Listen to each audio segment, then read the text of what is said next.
संविधान दिन किंवा राष्ट्रीय विधी दिन हा 26 नोव्हेंबर रोजी भारतभर साजरा केला जातो. 29 ऑगस्ट 1947 रोजी डॉक्टर बाबासाहेब आंबेडकर यांच्या नेतृत्वाखाली भारतीय संविधानाच्या निर्मितीसाठी मसुदा समिती स्थापन झाली. संविधान सभेचे अध्यक्ष डॉक्टर राजेंद्र प्रसाद हे होते, तर संविधानाच्या मसुदा समितीचे अध्यक्ष डॉक्टर बाबासाहेब आंबेडकर हे होते. अशा प्रकारे भारतीय संविधानाच्या निर्मितीसाठी 29 ऑगस्ट 1947 ते 26 नोव्हेंबर 1949 असे एकूण 2 वर्ष 11 महिने आणि 18 दिवस एवढा कालावधी लागला. अनेक बैठका व चर्चासत्रानंतर या समितीने सादर केलेला अंतिम मसुदा 26 नोव्हेंबर 1949 रोजी संविधान सभेने स्वीकारला. त्यामुळे 26 नोव्हेंबर हा दिवस संविधान दिन म्हणून साजरा केला जातो. भारतीय संविधानाचे शिल्पकार आणि घटनाकार डॉक्टर बाबासाहेब आंबेडकर यांच्या सन्मानार्थ भारतीय संविधान दिन साजरा केला जातो.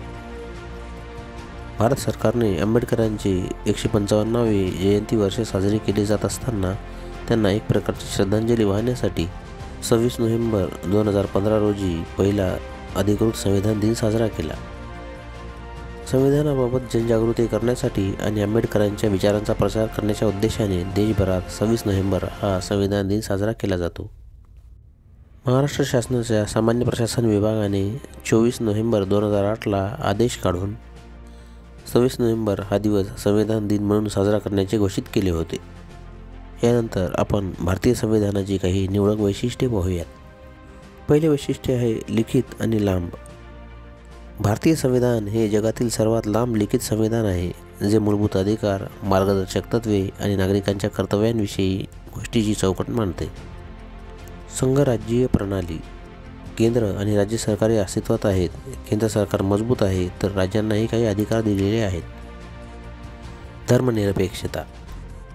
संविधान सर्व धर्मांना समानतेने वागवते आणि कोणत्याही एका धर्माला अधिकृत राज्य धर्म म्हणून मान्यता देत नाही.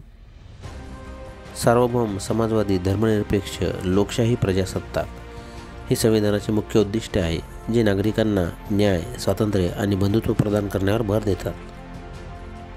लवचिकता आणि कडकपणाचे मिश्रण.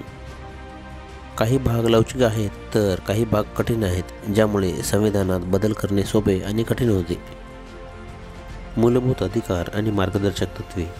यात नागरिकांच्या हक्कांचे संरक्षण करण्यासाठी मूलभूत अधिकार आणि राज्याच्या मार्गदर्शक तत्त्वे यांचा समावेश आहे. संसदीय प्रणाली. यात भारताचे राष्ट्रपती, पंतप्रधान, राज्यपाल आणि मुख्यमंत्री यासारख्या पदांचा समावेश असलेल्या 2 स्तरीय सरकारचा उल्लेख आहे. अशा प्रकारे भारतीय संविधानाची काही निवडक वैशिष्ट्ये आहेत. व्हिडिओ आवडल्यास लाईक आणि शेअर करा. चॅनलला सबस्क्राईब करा. धन्यवाद.